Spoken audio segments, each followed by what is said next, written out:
My name is Detective Sarah Catherine Morrison, and for 8 years my family ridiculed what they called my glorified paper-pushing job at the Federal Bureau of Investigation's Financial Crimes Division in Denver. My father told friends I was wasting my Harvard law degree on government bureaucracy. My mother constantly asked when I would find a real career that paid appropriately for my education. My sister openly mocked my modest government salary while flaunting her corporate consulting income. They had no idea that the seemingly routine fraud cases I investigated would lead to uncovering the largest domestic terrorism financing operation in United States history, ultimately resulting in a direct phone call from FBI Director Patricia Chen, requesting my immediate return to active field operations. What started as family disappointment in my career choices would end with national recognition and a presidential commendation that silenced every critic. Before we jump back in, tell us where you're tuning from, and if this story touches you, make sure you're subscribed, because tomorrow I've saved something extra special for you. Growing up in the affluent suburb of Cherry Hills Village, Colorado, success in the Morrison household possessed a very specific definition. My parents, Richard Morrison and Margaret Morrison, had built their identities around achievement that could be measured in prestigious titles and substantial financial compensation. My father served as the chief of cardiothoracic surgery at Presbyterian St. Joseph Hospital, a position that commanded both respect and a seven-figure annual income. My mother had retired early from her partnership at Morrison, Klein & Associates, a boutique law firm specializing in corporate mergers and acquisitions. Excellence was not merely encouraged in our household, it was expected as a fundamental requirement for maintaining family membership. My parents had achieved the American dream through relentless ambition and strategic career decisions, and they expected their children to exceed their accomplishments rather than merely match them. My older sister Victoria had fulfilled these expectations perfectly. She graduated summa cum laude from Stanford University with a degree in economics, earned her MBA from Wharton, and secured a position at McKinsey & Company before her 25th birthday. By 32, she had become a senior partner specializing in healthcare consulting, commanding fees that exceeded many physicians' annual salary. Victoria represented everything our parents valued: prestigious education, elite professional associations, and financial success that validated their investment in her development. My path had been equally promising until I made what my family considered a catastrophic career decision. I graduated magna cum laude from Harvard Law School, where I served on the Law Review and earned recognition for my thesis on international financial crimes prosecution. Every major law firm in Boston, New York, and Denver extended offers that would have guaranteed a starting salary exceeding $200,000 annually, with partnership tracks that promised eventual earnings in the millions. Instead, I accepted a position as a special agent with the Federal Bureau of Investigation, starting at a salary of $63,000 per year. The family reaction was immediate and devastating. My father canceled the celebration dinner he had planned, stating he could not celebrate what he viewed as professional self-sabotage. My mother spent weeks attempting to negotiate with the law firms to extend their offers, convinced I was experiencing temporary insanity that proper intervention could resolve. Victoria was more direct in her criticism, informing me that I was squandering educational opportunities that most people could never access. "Sarah, you have a Harvard law degree," my mother said during what became known as the intervention dinner. "Do you understand how many doors that open? Do you comprehend the opportunities you are rejecting for a government job that will never provide the lifestyle your education should guarantee?" My father was equally incredulous. "I have invested over $300,000 in your education, and you want to become a federal employee? Law enforcement is a noble profession, but it is not appropriate for someone with your intellectual capabilities and educational background. You could be arguing cases before the Supreme Court, but instead you want to investigate petty crimes." Victoria's assessment was characteristically blunt. "This is exactly the kind of impractical idealism that destroys promising careers. You think you are going to change the world, but you are actually limiting yourself to a bureaucratic role that will never challenge your abilities or compensate you appropriately for your skill." Their opposition was not rooted in malice, but in genuine confusion about my motivations. They could not understand why someone would voluntarily choose lower compensation, limited advancement opportunities, and reduced social status when superior alternatives were readily available. From their perspective, My decision violated every principle of rational career planning they had taught me throughout my life. I attempted to explain my reasoning, but my arguments seemed to reinforce their concerns rather than address them. I spoke about the importance of public service, the intellectual challenges of federal law enforcement, and the satisfaction of protecting citizens from sophisticated criminal enterprises. They heard idealistic rhetoric that would fade once I encountered the realities of government bureaucracy and financial limitations. You can serve the public through private practice, my father argued. Corporate lawyers protect businesses that employ thousands of people. That is public service with appropriate compensation. You can pursue justice through private litigation, my mother added. Class action attorneys fight for ordinary citizens while building successful practices. You do not need to accept government limitations to make a meaningful contribution. Their arguments possessed logical merit, but they failed to account for something fundamental about my character that even I had not fully understood until I began working at the Bureau. I was not motivated primarily by financial compensation or social recognition. I was driven by the intellectual challenge of solving complex puzzles and the satisfaction of protecting people who could not protect themselves from sophisticated threats. My first assignment was to the white-collar crime division at the Denver field office, where I investigated financial fraud cases ranging from securities violations to mortgage fraud. The work was exactly as mundane and bureaucratic as my family had predicted. I spent countless hours reviewing financial documents, analyzing bank records, and conducting interviews with witnesses who were often uncooperative or deliberately deceptive. My typical day began at 6:30 in the morning with a review of overnight reports and case updates. I would spend the morning conducting interviews or executing search warrants, the afternoon analyzing evidence and preparing reports, and the evening researching legal precedents and regulatory requirements. The work was methodical, detail-oriented, and rarely provided the immediate satisfaction that private practice might have offered. My family's criticism became a constant background noise that influenced every aspect of my professional life. Family gatherings became exercises in defensive explanation as I attempted to justify my career choices to relatives who remained convinced I was wasting my potential. Victoria would arrive at these events with stories of international consulting projects and seven-figure client engagements, while I discussed insurance fraud investigations and regulatory compliance issues. "How much did you make last year?" became a standard question from uncles and cousins who assumed my government salary was public information. When I deflected these inquiries, they interpreted my reluctance as confirmation that my compensation was embarrassingly inadequate. My parents' disappointment was more subtle but equally persistent. They stopped asking about my work entirely, treating my career as an unfortunate phase that discussion might only prolong. When friends inquired about their children's accomplishments, they would enthusiastically describe Victoria's latest business triumphs before briefly mentioning that I worked for the federal government. The financial disparity between my lifestyle and my family's expectations became increasingly apparent as the years progressed. While Victoria purchased a downtown Denver condominium and a vacation home in Aspen, I rented a modest apartment in a middle-class neighborhood. While she traveled internationally for business and pleasure, I used vacation time to visit family or take brief trips within Colorado. While she collected luxury items and designer clothing, I maintained a practical wardrobe appropriate for federal law enforcement. This disparity was not merely about material possessions.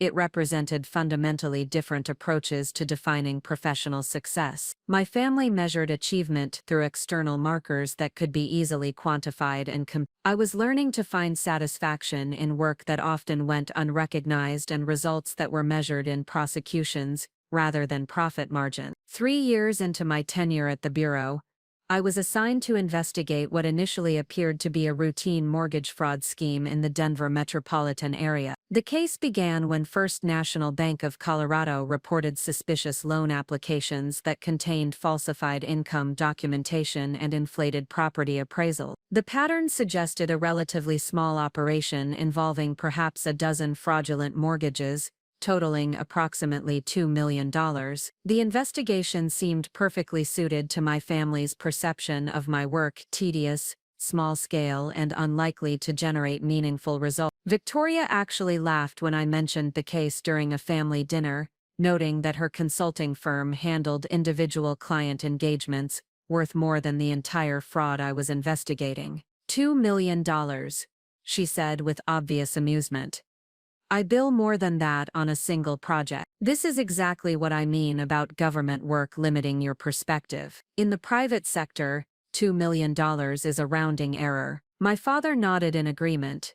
Sarah, you are clearly intelligent and capable, but you are applying those abilities to problems that do not matter. Mortgage fraud is a regulatory issue that could be handled by bank compliance departments. Why does this require a Harvard Law graduate? Their criticism stung because it contained elements of truth. The initial scope of the investigation did seem disproportionate to my educational background and capabilities. I was spending weeks analyzing loan documents and interviewing real estate agents about transactions that any competent bank examiner could have identified as suspicious. However, as I delved deeper into the case, patterns began emerging that suggested something far more sophisticated than routine mortgage fraud. The falsified loan applications were not random.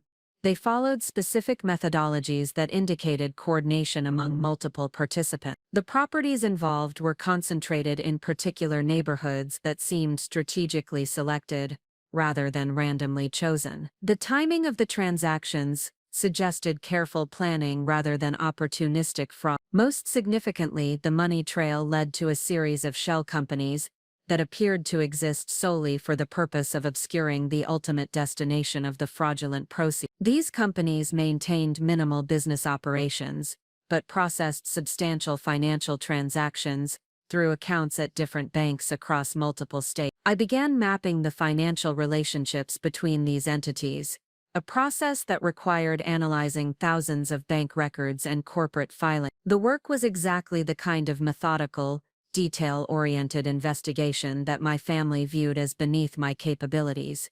But I discovered something remarkable. The mortgage fraud was not an end in itself, but rather a funding mechanism for something much larger. The shell companies were systematically converting the fraudulent mortgage proceeds into cash, precious metals, and cryptocurrency through a network of currency exchanges and precious metals dealers. These assets were then being transferred to accounts controlled by individuals with no apparent connection to the original mortgage transaction. This pattern suggested money laundering on a scale that far exceeded the initial mortgage fraud, but the ultimate purpose remained unclear. The beneficiaries of these transfers were not displaying typical signs of criminal enrichment. They were not purchasing luxury items, investing in legitimate businesses, or engaging in conspicuous consumption that usually accompanies successful financial crime. Instead, they appeared to be accumulating liquid assets and maintaining operational security protocols that seemed more appropriate for intelligence operations than financial crime. They used encrypted communications, avoided electronic surveillance, and maintained multiple identities across different jurisdictions. 4 months into the investigation, I made a discovery that would transform my understanding of the case and ultimately my entire career trajectory. While analyzing the geographic distribution of the fraudulent mortgage properties, I noticed they were all located within 5 miles of critical infrastructure facilities: the Rocky Mountain Arsenal National Wildlife Refuge, Denver International Airport, the Colorado State Capitol Complex, and several federal buildings. This geographic clustering could have been coincidental, but when combined with the sophisticated money laundering operation and the operational security measures employed by the conspirators, it suggested the possibility that the mortgage fraud was funding activities related to domestic terrorism rather than simple financial gain. I brought this pattern to the attention of my supervisor,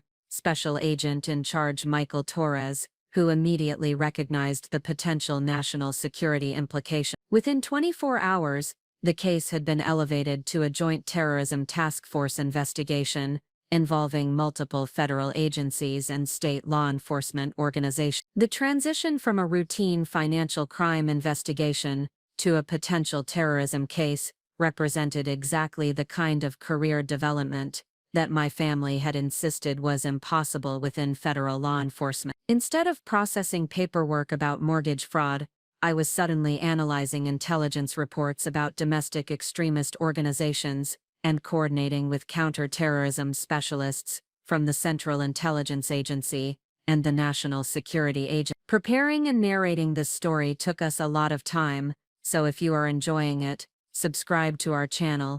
It means a lot to us. Now back to the story. The scope of the investigation expanded dramatically as we began tracing the connections between the local money laundering operation and a national network of individuals who shared extremist ideologies and operational capability. The mortgage fraud scheme was revealed to be just one component of a sophisticated financing operation that was supporting multiple domestic terrorism cells across the western United States. My role in the investigation became increasingly significant, as my financial analysis capabilities proved essential to understanding the funding mechanisms that enabled these organizations to operate. The skills that my family had dismissed as routine bureaucratic work were actually specialized capabilities that few law enforcement professionals possessed. The investigation required analyzing financial transactions across multiple jurisdictions, identifying patterns in seemingly unrelated datasets, and building prosecutable cases against individuals who had invested considerable effort in avoiding detection. These challenges demanded exactly the kind of analytical rigor and legal expertise that my Harvard law education had provided, but applied to problems that were far more complex and consequential than most private practice attorneys would ever encounter. 18 months after the investigation began, our task force had identified and disrupted a domestic terrorism network that had been planning coordinated attacks against federal facilities in Denver, Salt Lake City, and Phoenix. The financial analysis that began with a routine mortgage fraud case had revealed a funding operation that was supporting multiple terrorist cells with the capability to execute simultaneous attacks that could have resulted in hundreds of casualties. The case culminated in coordinated arrests across 7 states, the seizure of substantial weapons caches and explosive materials, and the disruption of attack plans that were scheduled to be executed during the anniversary of a significant historical event. The investigation had prevented what could have been the most devastating domestic terrorism attack since the Oklahoma City bombing. My role in the investigation received recognition at the highest levels of federal law enforcement. I was personally commended by FBI Director Patricia Chen during a ceremony at FBI headquarters in Washington, D.C. The Attorney General cited my financial analysis work as exemplary of the investigative excellence that protects American citizens from sophisticated threats. The recognition extended beyond the law enforcement community. The case was featured prominently in national media reports about domestic terrorism prevention, and my contributions were specifically acknowledged in congressional testimony about the effectiveness of federal counterterrorism operations. Most significantly, the investigation demonstrated that the work my family had dismissed as routine bureaucracy was actually essential to protecting national security. The financial crimes expertise that they viewed as beneath my capabilities had proven crucial to identifying and disrupting threats that could have resulted in mass casualties and significant damage to critical infrastructure. The family dinner where I finally revealed the true nature of my work remains one of the most satisfying moments of my professional life. For 8 years I had endured constant criticism about my career choices, while being unable to defend myself due to the classified nature of my investigation. The successful conclusion of the domestic terrorism case provided the first opportunity to demonstrate the significance of work that had appeared mundane and bureaucratic from the outside. I had invited my parents and Victoria to dinner at my apartment, ostensibly to celebrate my recent promotion to senior special agent. They arrived expecting another awkward conversation about my government career and modest lifestyle. Instead, I presented them with copies of newspaper articles about the domestic terrorism investigation and my commendation letter from the FBI director. The transformation in their expressions as they read about the case was remarkable. Victoria was the first to speak, her usual condescension replaced by genuine amazement. "You investigated this case?" she asked, holding up a Washington Post article that described the investigation as one of the most significant domestic terrorism disruptions in recent history. This Sarah Morrison who is quoted in the article is you. My father read the entire article twice before looking up at me with an expression I had never seen before. Sarah, this article says you identified the funding mechanism that enabled the investigation to proceed. It describes your financial analysis as crucial to preventing multiple terrorist attacks. My mother was reviewing the FBI director's commendation letter, which specifically praised my investigative excellence and dedication to protecting American citizens. Honey, why did you never tell us about work like this? We had no idea you were involved in investigations of this significance. I explained the security restrictions that had prevented me from discussing my work in detail, and how the cases that appeared routine from the outside often involved sensitive national security issues that could not be publicly disclosed. The mortgage fraud investigation that Victoria had mocked as insignificant had actually been the key to uncovering a terrorist financing operation that threatened thousands of lives. I understand now why you chose this career, my father said quietly. I apologize for not recognizing the importance of your work. I was measuring your success by inappropriate standards. Victoria was equally contrite. Sarah, I owe you an enormous apology. I completely misunderstood what you were accomplishing. This investigation required capabilities that most attorneys never develop, and the results are far more meaningful than anything I have achieved in consulting. The recognition from my family was gratifying, but it was less important than my own understanding of the value I was creating through my work. The investigation had demonstrated that my career choice was not a rejection of my potential but rather an application of my capabilities to problems that truly matter. The evening concluded with my family's newfound respect for my career, and their acknowledgement that they had fundamentally misunderstood both the nature of my work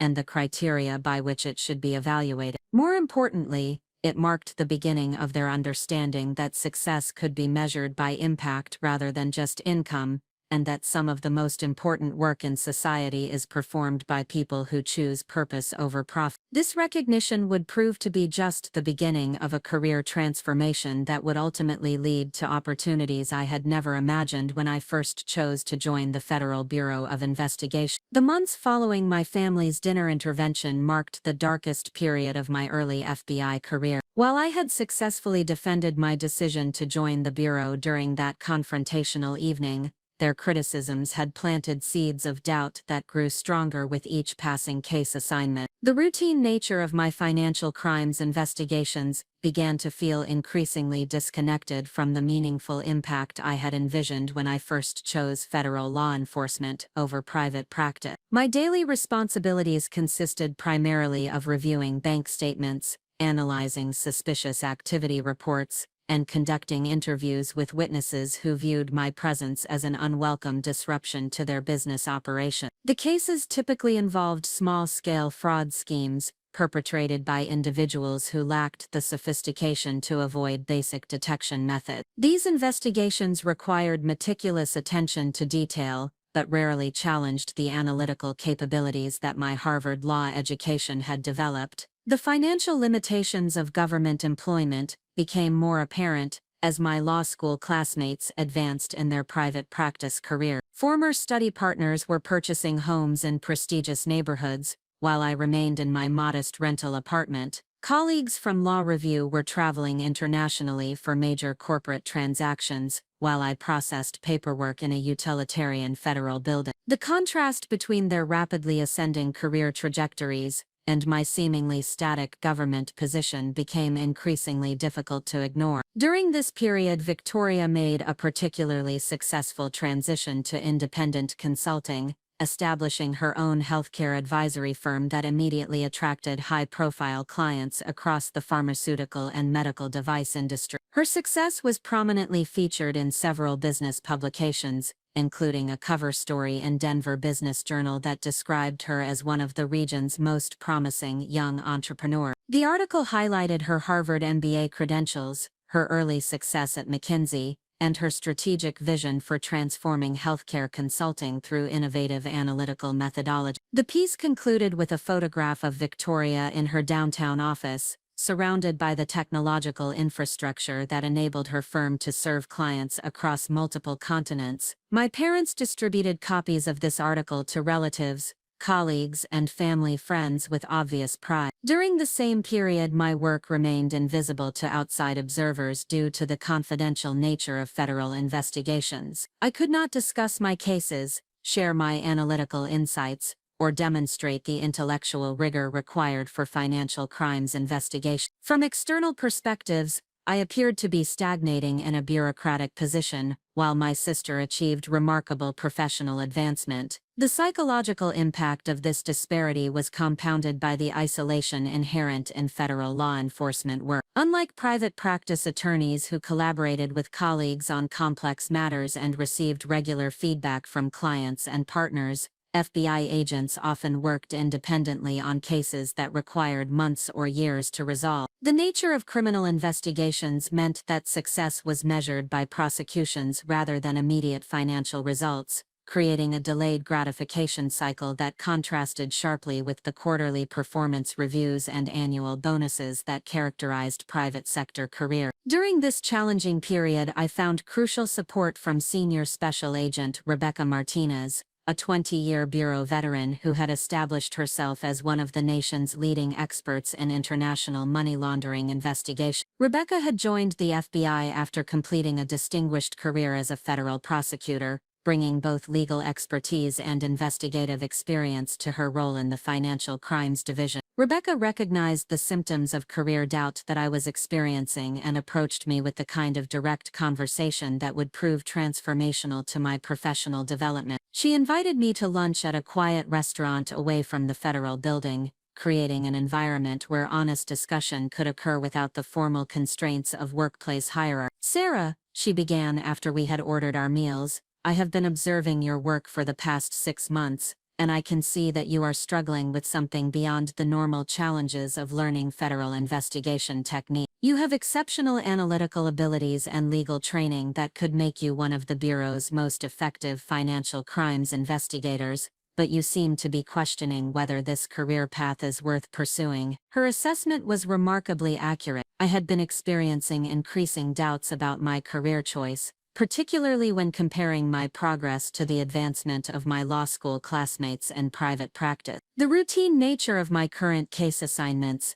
seemed to validate my family's concerns about the limited opportunities available within federal law enforcement. "Rebecca," I replied, "I believe in the mission of the Bureau and I find satisfaction in protecting citizens from financial crime. However, I am beginning to wonder whether my educational background and analytical capabilities are being utilized effectively in this role. The cases I have been assigned seem to require competent investigation skills, but not necessarily the advanced legal training or analytical sophistication that I developed during law school." Rebecca nodded with understanding. I experienced similar concerns during my early years with the Bureau. The transition from private practice or academic achievement to federal law enforcement can be particularly challenging for individuals with advanced educational credentials. The work often appears routine from day to day, and the significance of individual investigations may not be apparent until years later when patterns emerge or connections are discovered. She explained that financial crimes investigation required a different perspective on professional success than most legal careers provided. Rather than measuring achievement through immediate results or financial compensation,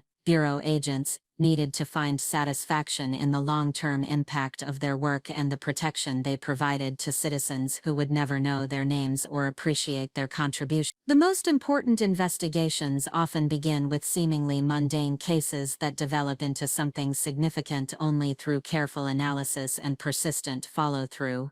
Rebecca continued. The mortgage fraud case you are currently handling, for example, may appear routine, but financial crime schemes rarely exist in isolation. Sophisticated criminals often use multiple overlapping strategies to achieve their objectives, and identifying these connections requires exactly the kind of analytical thinking that your legal education developed. She encouraged me to approach my current case assignment with greater curiosity about the broader patterns that might be concealed within the apparent simplicity of the mortgage fraud scheme.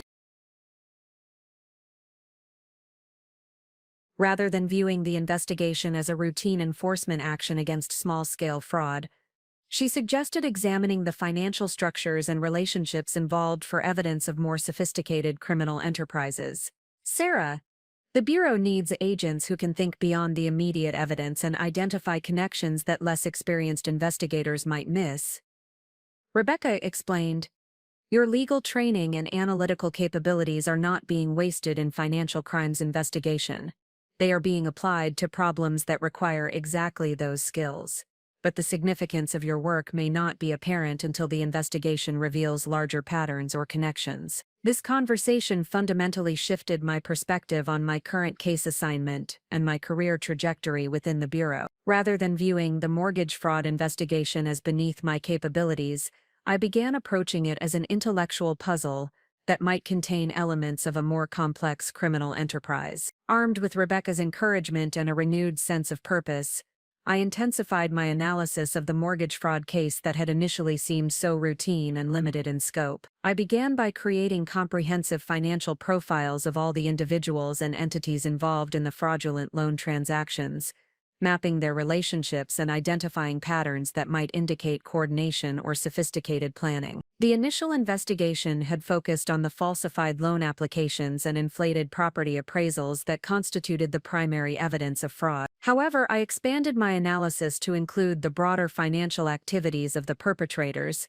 examining their banking relationships, investment patterns, and business associations for evidence of additional criminal activity. This expanded investigation revealed several intriguing anomalies that had not been apparent during the initial evidence review. The individuals involved in the mortgage fraud maintained unusually complex financial structures for people of their apparent economic status. They utilized multiple banking relationships across different institutions, maintained business accounts for enterprises with minimal apparent activity, and engaged in frequent cash transactions that seemed disproportionate to their reported income levels. Most significant, I discovered that several of the fraud perpetrators had recent histories of international travel to countries that required special attention from financial crimes investigators due to their banking secrecy laws and limited cooperation with United States law enforcement agencies. These travel patterns were not necessarily indicative of criminal activity, but they suggested a level of sophistication that exceeded the typical profile of mortgage fraud scheme. I spent weeks analyzing the financial records of the shell companies that had been used to process the fraudulent mortgage proceeds,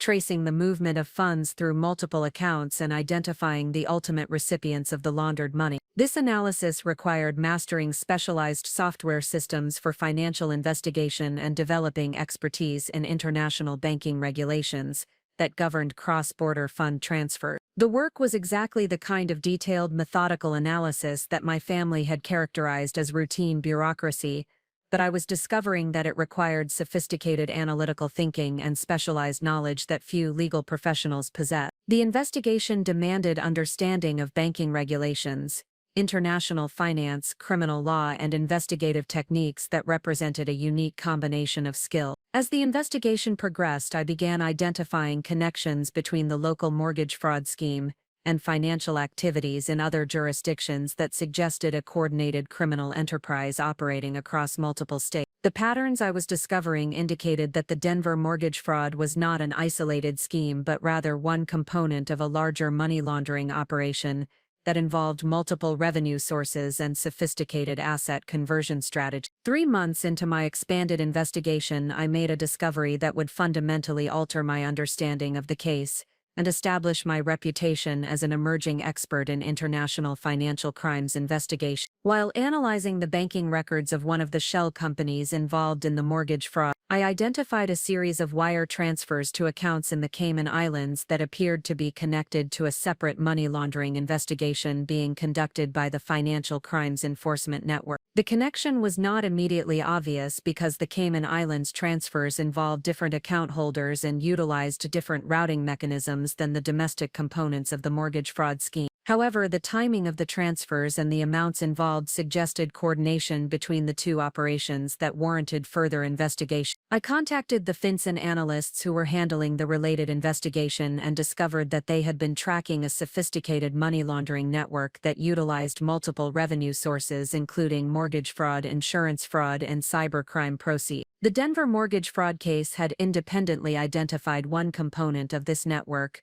but my analysis had revealed connections that the federal task force had not yet discovered. This development elevated my investigation from a routine regional case to a component of a major federal money laundering task force that involved multiple agencies and international cooperation agreements. I was invited to join the task force as the lead analyst for the mortgage fraud component, working directly with senior investigators from the Drug Enforcement Administration, the Internal Revenue Service, and the Department of Homeland Security. The transition to task force operations represented exactly the kind of career advancement that my family had insisted was impossible within federal law enforcement. Rather than processing routine paperwork in isolation, I was suddenly collaborating with senior investigators on a case with international implications and potential connections to national security issues. The task force investigation required mastering new analytical techniques and developing expertise in areas of law and finance that extended far beyond traditional federal criminal investigation. I worked with international banking specialists to understand offshore financial structures,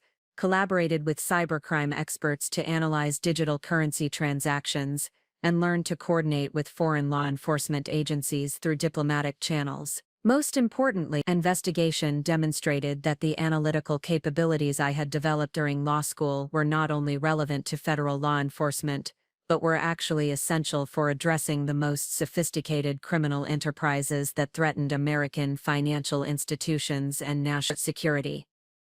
The transition from routine case assignment to international task force operations marked a fundamental transformation in my understanding of federal law enforcement careers and my own professional potential within the Bureau. The work that my family had dismissed as bureaucratic limitations was actually providing opportunities for intellectual challenge and meaningful impact that exceeded anything available in private practice. The task force investigation required working with legal and financial experts from multiple countries, analyzing evidence that involved millions of dollars in criminal proceeds, and developing prosecution strategies that would be implemented across multiple federal jurisdictions. The complexity and significance of this work validated my original instincts about the potential for meaningful career development within federal law enforcement.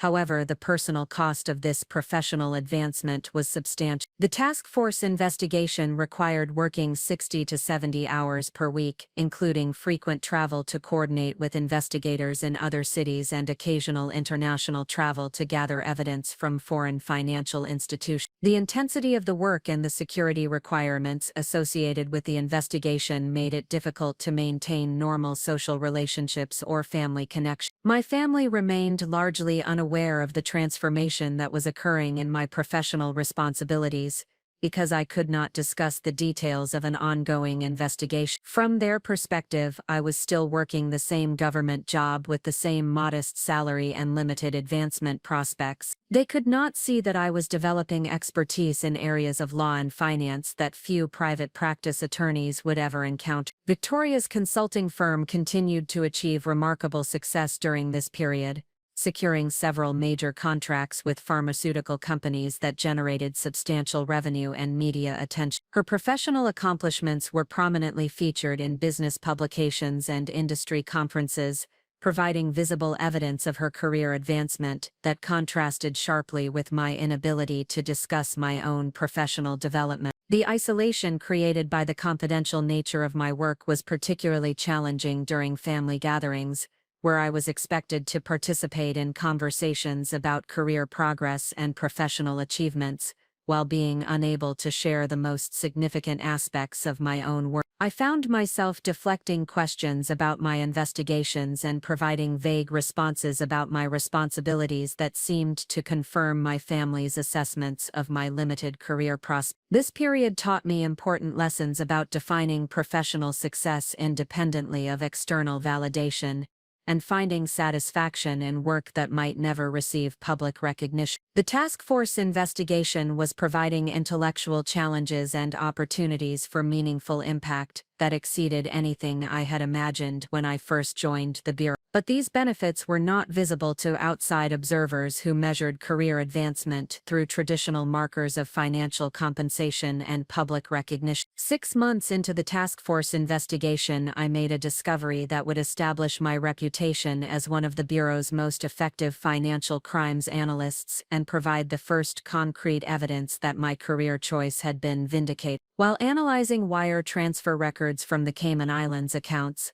I identified a pattern of transactions that corresponded with the purchase of military-grade equipment by individuals with known connections to domestic extremist organizations. The connection was subtle and required sophisticated analysis to identify. The funds transferred from the money laundering network were being converted into cryptocurrency through offshore exchanges, then used to purchase equipment through intermediary companies that specialized in law enforcement and military sales. The equipment purchases were legal when viewed individually, but the pattern of acquisitions suggested coordination among multiple purchasers and strategic accumulation of materials that could be used for large-scale operations. This discovery represented the first concrete evidence that the money laundering network was funding activities that extended beyond financial crime into potential domestic terrorism or organized criminal activity. The investigation had evolved from a routine mortgage fraud case into a matter of national security that required coordination with counter-terrorism specialists and intelligence agents. I presented my analysis to the task force leadership,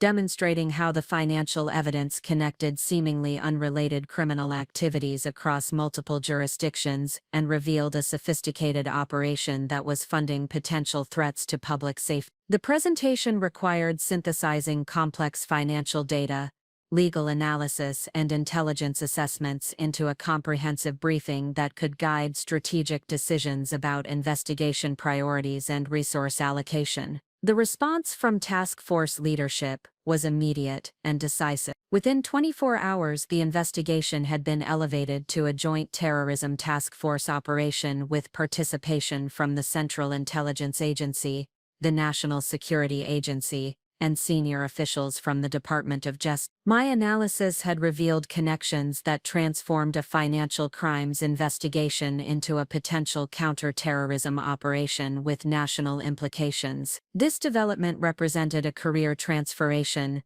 that exceeded anything my family had imagined possible within federal law enforcement. I was suddenly working on a case with potential national security implications, collaborating with intelligence professionals from multiple agencies, and utilizing analytical capabilities that few legal professionals would ever have the opportunity to develop. The recognition of my analytical contributions came from the highest levels of federal law enforcement. I received personal commendations from the Assistant Director of the FBI's Criminal Investigative Division, and was invited to present my findings to senior officials at the Department of Homeland Security. The case had established my reputation as an emerging expert in the intersection between financial crimes and national security threats. Most importantly, the investigation had demonstrated that my decision to join the Bureau rather than pursue private practice had provided opportunities for intellectual challenge and meaningful impact that validated my original career instinct. The work that my family had dismissed as routine government employment was actually essential to protecting national security and preventing threats that could affect thousands of citizens. This recognition would prove to be just the beginning of a career trajectory that would ultimately lead to opportunities and responsibilities that I had never imagined when I first chose federal law enforcement over the lucrative private practice positions that my law school credentials could have secured. The elevation of my investigation to Joint Terrorism Task Force status represented a professional transformation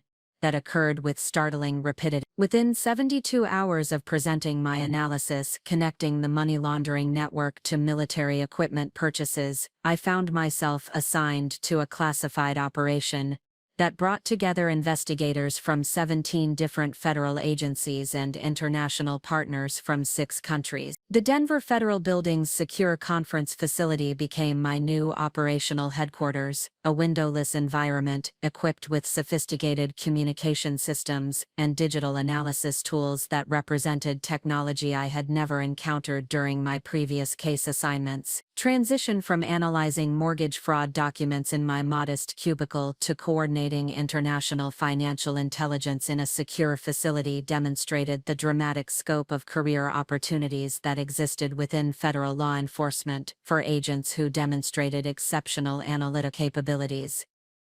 The task force leadership structure reflected the investigation's complexity and significance. Special Agent in Charge Robert Patterson, a 25-year Bureau veteran with extensive counter-terrorism experience, served as the operational command. CIA Senior Analyst Catherine Wells provided intelligence coordination and international liaison functions. Treasury Department Financial Intelligence Unit Director James Morrison contributed specialized expertise in offshore banking and money laundering detection methods. My assignment within this distinguished group was as the lead financial analyst responsible for tracking the money laundering network that had evolved from my original mortgage fraud case. This position required briefing senior officials from multiple agencies, coordinating evidence gathering across international boundaries, and developing financial intelligence that would guide operational decisions affecting national security. The professional recognition implicit in this assignment was extraordinary for someone with my limited experience in federal law enforcement. I was suddenly working alongside investigators whose careers had included assignments to major terrorism cases, international organized crime investigations, and diplomatic security operations. The opportunity to contribute meaningful analysis to such significant investigations validated my original decision to pursue federal law enforcement, despite my family's concerns about limited advancement prospects. However, the classification requirements associated with the investigation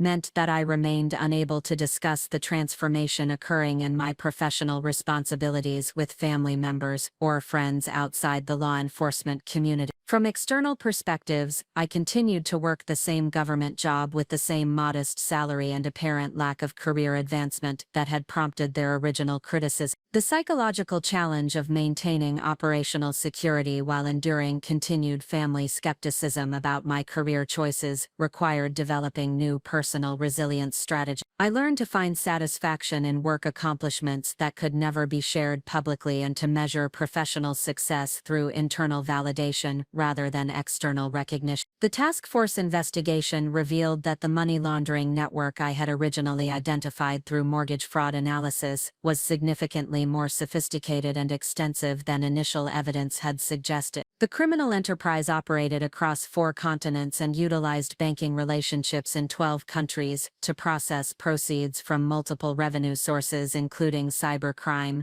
drug trafficking, weapons sales, and various forms of financial fraud. The international scope of the operation required developing expertise in foreign banking regulations, international law enforcement cooperation agreements, and diplomatic protocols that governed information sharing between allied intelligence agencies. This specialized knowledge represented exactly the kind of advanced professional development that my Harvard law education had prepared me to master, but applied to challenges that few private practice attorneys would ever encounter. Working with international partners introduced me to investigative methodologies and analytical techniques that extended far beyond traditional domestic criminal investigation. I collaborated with financial intelligence specialists from the United Kingdom's National Crime Agency, money laundering experts from the Royal Canadian Mounted Police, and banking surveillance analyst from the German Federal Criminal Police Office. These professional relationships required developing cultural competency and communication skills that enabled effective collaboration across different legal systems and law enforcement traditions. The ability to synthesize information from multiple international sources and present coherent analysis to American decision-makers became one of my most valuable specialized capabilities. The investigation also revealed connections between the money laundering network and known terrorist financing operations that had been tracked by intelligence agencies for several years without successful identification of the funding mechanism. My financial analysis had provided the missing link that enabled counterterrorism specialists to understand how these organizations maintained operational funding despite extensive international sanctions and banking surveillance. This discovery represented a breakthrough in counterterrorism intelligence that had implications extending far beyond the original mortgage fraud case. The financial intelligence I was developing would inform diplomatic negotiations with foreign governments, guide international sanctions policy,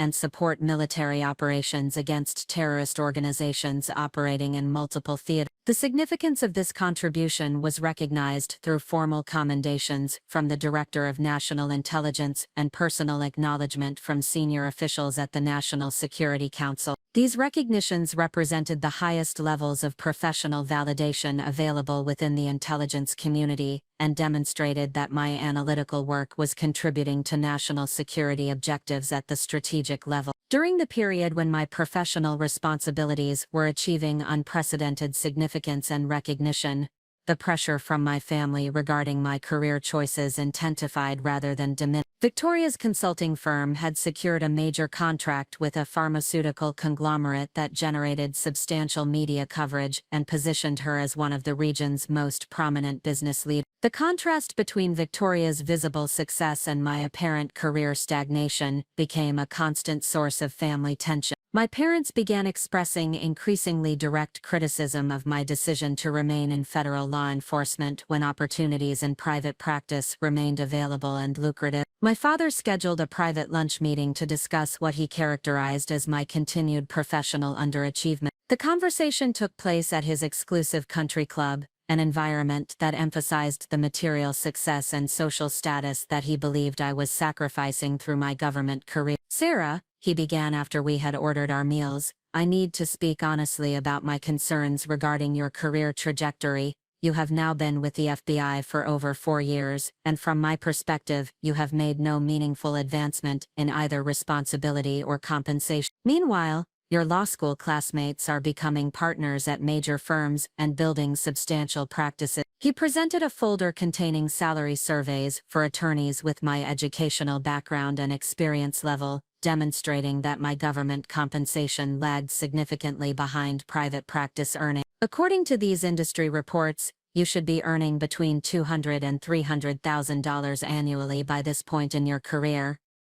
Instead, you are making less than half that amount, and apparently handling the same types of cases you were assigned as a new agent. The financial analysis he had prepared was thorough and accurate, but it failed to account for the non-monetary aspects of my work that had become increasingly important to my professional satisfaction. I could not explain that my current assignment involved international intelligence coordination and national security analysis because those activities remained classified. From his perspective, I appeared to be stagnating in a bureaucratic role while rejecting opportunities for substantial career advancement. My mother's concerns focused on the personal and social limitations imposed by my career choice. She worried that my modest salary and demanding schedule were preventing me from establishing the kind of personal relationships and lifestyle that would enable long-term happiness and security. "Darling," she said during a private conversation at her home, "I understand that you find satisfaction in your work, but you need to consider the practical implications of your choices. Government salaries will never enable you to purchase a home in a desirable neighborhood, travel internationally, or build the kind of financial security that your education should provide." She was particularly concerned about my limited social opportunities due to the demanding nature of federal law enforcement work and the security restrictions that affected my ability to discuss my professional activities with potential romantic partners. "Your work consumes all your time and energy, and you cannot even talk about what you do with people outside the government. How can you build meaningful personal relationships under these circumstances?" Victoria's perspective combined financial analysis with professional assessment, reflecting her background in management consulting and her success in building a thriving business practice. She prepared a comprehensive presentation about alternative career options that would utilize my legal education and analytical capabilities while providing substantially greater financial compensation and advancement opportunity. "Sarah," she said during a family dinner where she presented her analysis, "I have identified several positions at major law firms and consulting companies that would represent immediate salary increases of 100% or more. These opportunities would utilize your analytical capabilities more effectively than government work, while providing clear advancement paths to partnership or senior management positions." Her presentation included specific job opportunities, salary ranges, and career development timelines that demonstrated the substantial financial benefits available through private sector employment. The analysis was professionally prepared and persuasively presented, reflecting the same capabilities that had made her consulting firm successful with corporate clients. However,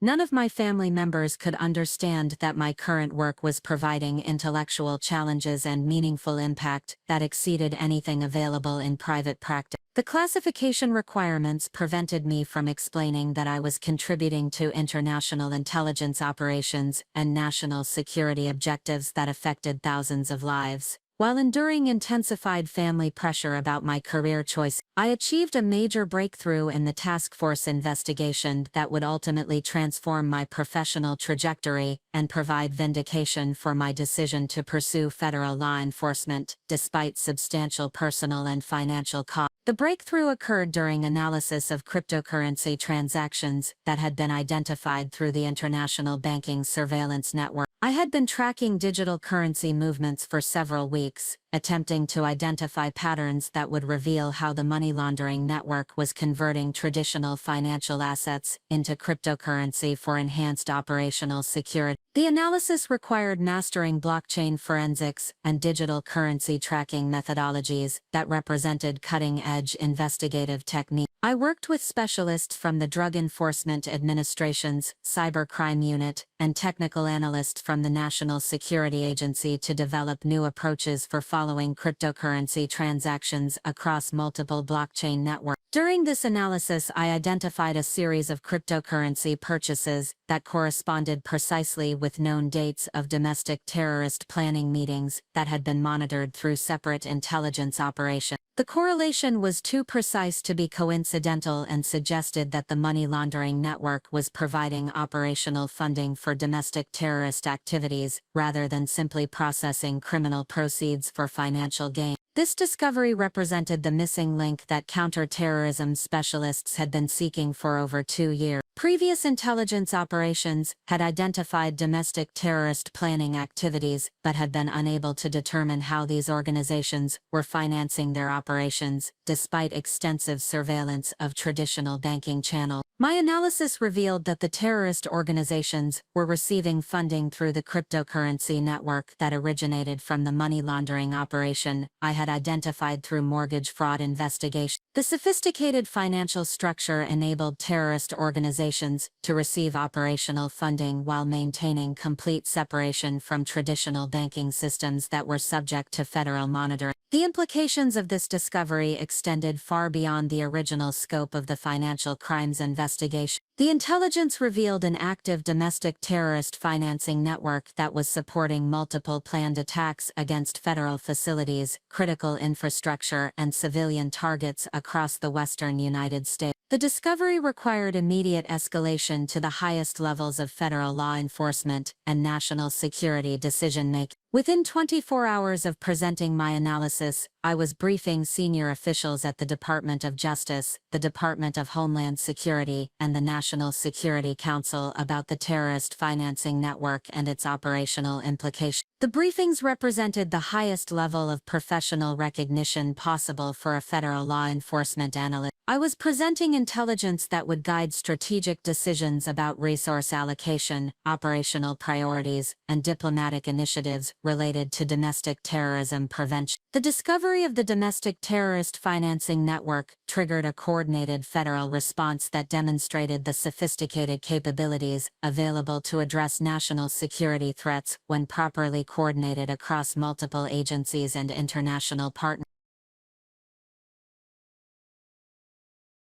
The operational response included simultaneous surveillance operations in 7 states, coordinated intelligence gathering by 16 federal agencies, and diplomatic coordination with international partners to freeze assets in foreign banking systems.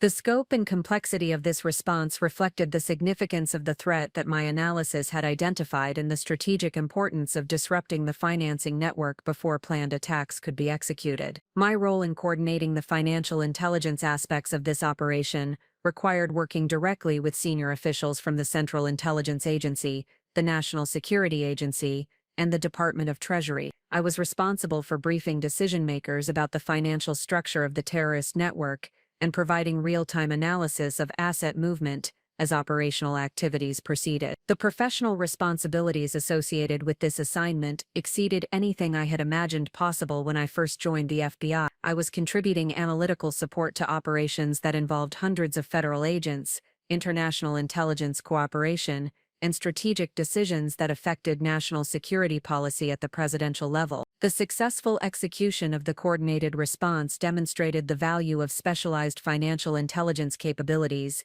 and validated the importance of maintaining expert analysts within federal law enforcement agencies. The operation could not have been successful without the kind of detailed financial analysis that I had developed through years of methodical casework and specialized training. Most importantly, the operation demonstrated that my original decision to pursue federal law enforcement rather than private practice had positioned me to contribute to national security objectives that extended far beyond personal career advancement or financial compensation. The work was providing opportunities for meaningful impact that justified the personal and financial sacrifices required to maintain this career path. The successful conclusion of the terrorist financing investigation provided the first concrete evidence that my career choice had been vindicated, although the classified nature of the operation meant that this vindication remained invisible to my family and other external observers. The operation resulted in the arrest of 37 individuals across multiple states, the seizure of substantial weapons caches and explosive materials,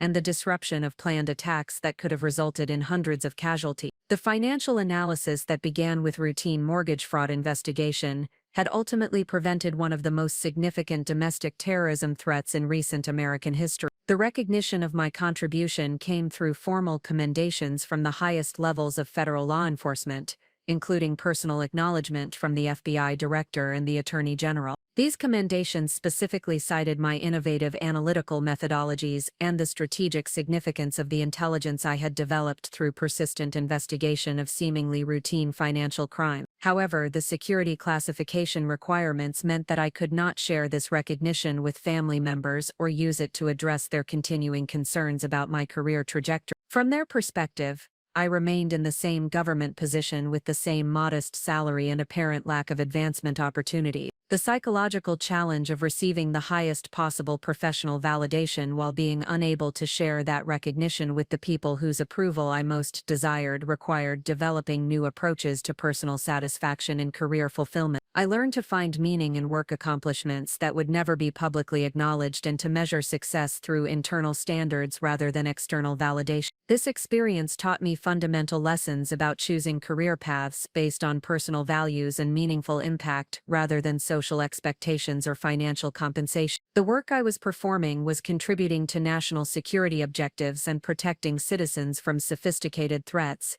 but these contributions were invisible to outside observers who measured career success through traditional markers of advancement and recognition. The investigation had also demonstrated that my Harvard law education and analytical capabilities were being utilized at the highest possible level within federal law enforcement, contradicting my family's assessment that government work represented an underutilization of my educational investments and professional potential.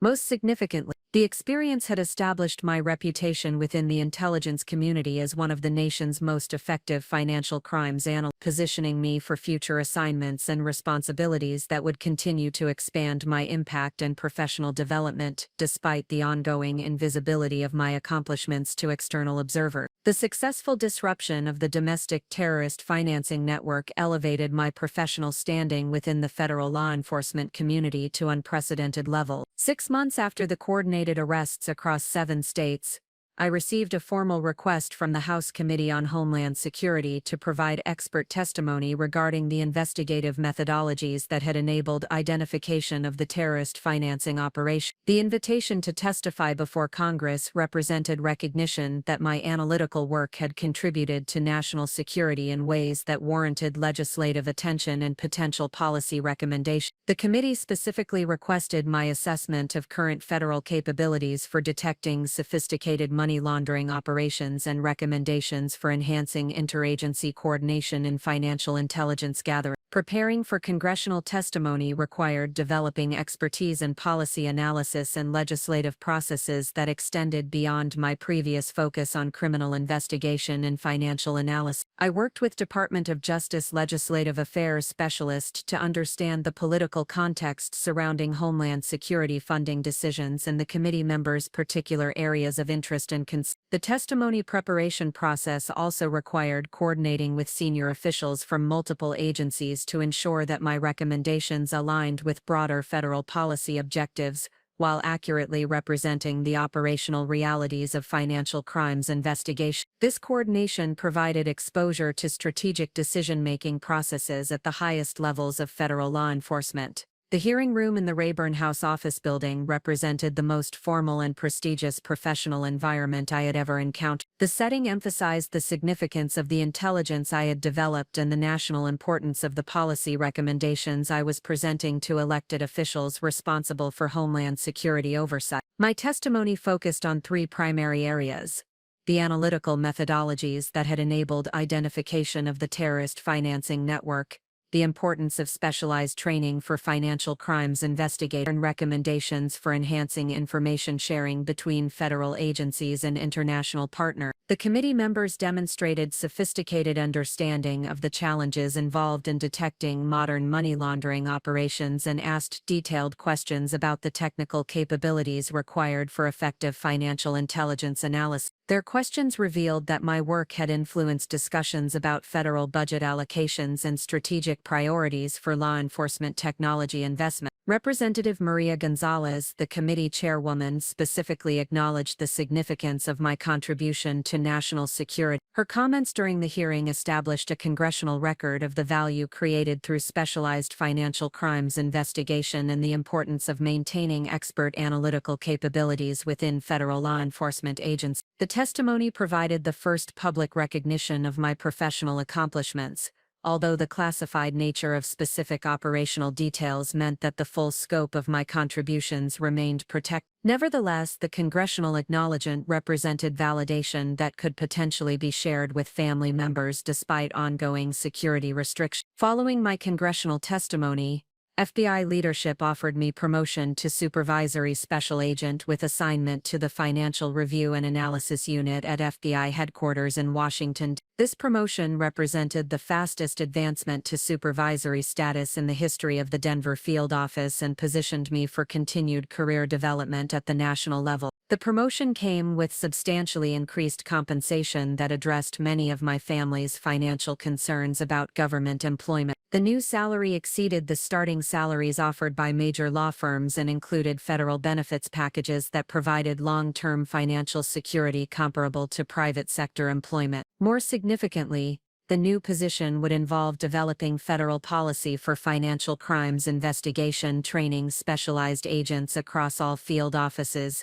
and coordinating with international partners on money laundering detection methodology. These responsibilities represented exactly the kind of meaningful work that had originally attracted me to federal law enforcement. The assignment to FBI headquarters required relocating to Washington, which provided an opportunity to establish independence from family pressure while pursuing career advancement that would ultimately vindicate my original decision to join the Bureau. The geographic separation would also provide psychological space to develop professional identity based on internal validation rather than external approval. However, accepting the promotion required committing to remain with the Bureau for a minimum of 5 years, effectively closing the door on private practice opportunities that my family continued to advocate. The decision represented a definitive choice between the career path my family preferred and the professional trajectory that aligned with my personal values and interests. The promotion announcement generated attention within the law enforcement community that demonstrated the significance of my analytical contributions and the respect I had earned among federal law enforcement professionals. Senior agents from multiple field offices contacted me to discuss the methodologies I had developed and their potential applications to other complex financial crimes investigations. This professional recognition validated my belief that federal law enforcement provided opportunities for meaningful career development,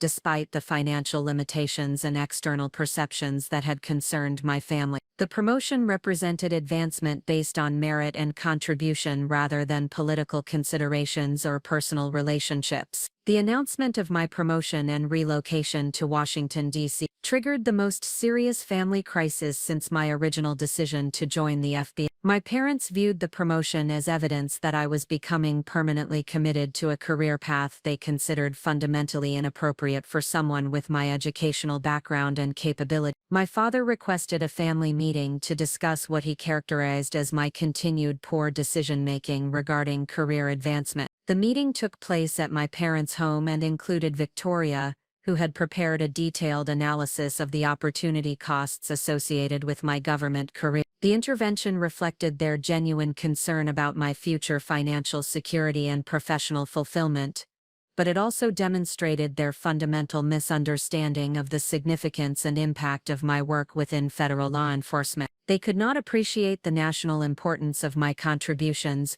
because the classified nature of my investigations prevented detailed discussion of my accomplishments. My father opened the conversation with a direct challenge to my career choices that reflected years of accumulated frustration with my apparent rejection of conventional success markers. He had prepared financial projections showing the long-term cost of remaining in government employment compared to private practice alternatives. According to his analysis, my decision to accept the FBI promotion rather than pursue private practice opportunities would cost approximately $2 million in lifetime earnings, not including the additional wealth that could be generated through investment of higher private sector compensation. The financial argument was compelling and reflected careful research about compensation trends in both government and private legal practice. My mother's concerns focused on personal fulfillment and social opportunities that she believed were limited by government employment. She worried that my commitment to federal law enforcement was preventing me from developing meaningful personal relationships and establishing the kind of lifestyle that would provide long-term happiness. Victoria's presentation was the most comprehensive and professionally prepared argument against my career choices. She had researched specific opportunities at major law firms and consulting companies that would provide immediate salary increases and clear advancement paths to partnership or senior management positions. Her analysis included detailed comparisons between my current responsibilities and the types of work available in private practice,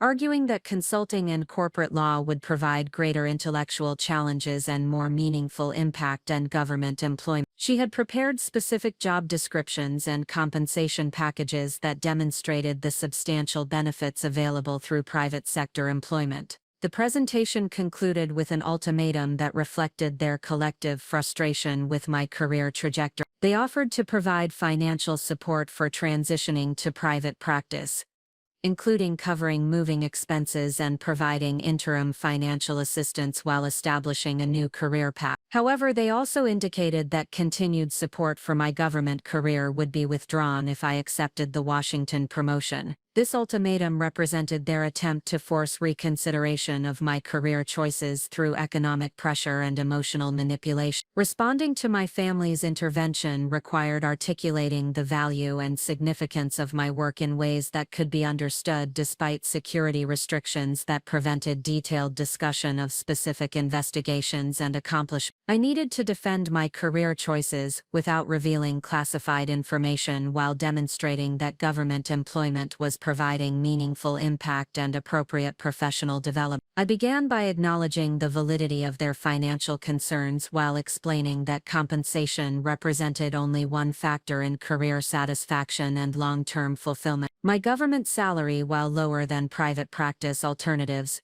provided sufficient financial security for a comfortable lifestyle and long-term planning. More importantly, I explained that my work was contributing to national security and public safety in ways that provided personal satisfaction that exceeded anything available through private practice. The investigations I conducted protected citizens from sophisticated threats and contributed to policy decisions that affected millions of people. I described the congressional testimony and the recognition from senior federal officials as evidence that my analytical capabilities were being utilized at the highest levels of government and contributing to decisions that affected national policy. This recognition demonstrated that my educational background and professional skills were being applied to challenges that matched or exceeded the complexity of any private sector work. The promotion to supervisory status and assignment to FBI headquarters represented career advancement that was based on merit and contribution rather than political considerations or personal relationships. The advancement timeline exceeded typical private sector promotion schedules and positioned me for continued development in leadership roles that would expand my impact and responsibility. I also explained that the specialized expertise I was developing in financial crimes investigation and national security analysis represented unique professional capabilities that were increasingly valuable in both government and private sector contexts. The knowledge and experience I was gaining would provide flexibility for future career transitions if personal circumstances changed. Most significantly, I emphasized that my work was providing intellectual challenges and meaningful impact that aligned with my personal values and long-term objectives. The satisfaction derived from contributing to national security and protecting citizens from sophisticated threats exceeded the compensation differentials that concerned them. The defense of my career choices required honest acknowledgement that my path diverged from conventional success markers while maintaining conviction that meaningful work and personal fulfillment justified the financial sacrifices and social misunderstanding that accompanied government employment. Following the family intervention, I spent several weeks carefully considering their arguments and evaluating my commitment to federal law enforcement career development. The financial analysis they had presented was accurate and demonstrated substantial opportunity costs associated with government employment compared to private practice alternatives. However, the evaluation process also confirmed that my work was providing exactly the kind of meaningful impact and intellectual challenge that had originally attracted me to federal law enforcement. The investigations I conducted were contributing to national security. The analytical methodologies I developed were being adopted by agencies across the federal government, and the recognition I had received demonstrated that my capabilities were being utilized effectively. The decision to accept the promotion and relocate to Washington represented a definitive commitment to federal law enforcement that would establish my professional trajectory for the foreseeable future. The choice also represented acceptance that my career path would continue to diverge from my family's expectations and preferences.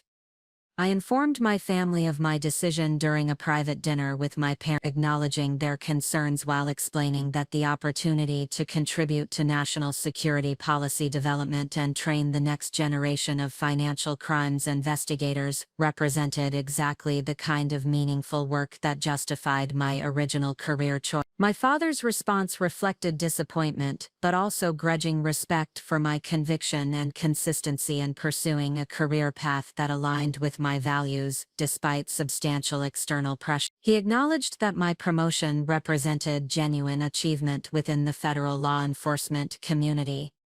My mother expressed concern about the geographic separation and the challenges of maintaining family relationships while pursuing demanding government career responsibility. However, she also recognized that my commitment to federal law enforcement reflected personal values that were fundamental to my character. Victoria's reaction was more pragmatic, acknowledging that my career choices had generated recognition and advancement that demonstrated competence and achievement within the government context. While she continued to believe that private practice would provide greater financial benefits, she recognized that my work was providing personal satisfaction and professional development. The conversation concluded with mutual acknowledgement that my career path would continue to diverge from their preferences, while maintaining family relationships based on respect for individual choices and recognition that meaningful work could be defined in different ways. The relocation to Washington and transition to supervisory responsibilities at FBI headquarters represented the culmination of my transformation from a junior agent handling routine financial crimes cases to a senior federal law enforcement official contributing to national security policy development. The new position required developing leadership capabilities and policy analysis skills that extended beyond investigative work to include strategic planning, resource allocation, and interagency coordination. These responsibilities provided exposure to decision-making processes at the highest levels of federal law enforcement and positioned me for continued advancement in senior leadership roles. The assignment also provided opportunities to mentor junior agents and share the analytical methodologies that had proven successful in complex financial crimes investigation. This teaching responsibility represented exactly the kind of meaningful impact that had motivated my original decision to pursue federal law enforcement rather than private practice. The geographic separation from family pressure allowed me to establish professional identity based on internal validation and peer recognition rather than external approval. The distance provided psychological space to develop confidence in my career choices while maintaining family relationships that were not constantly tested by disagreements about professional priorities.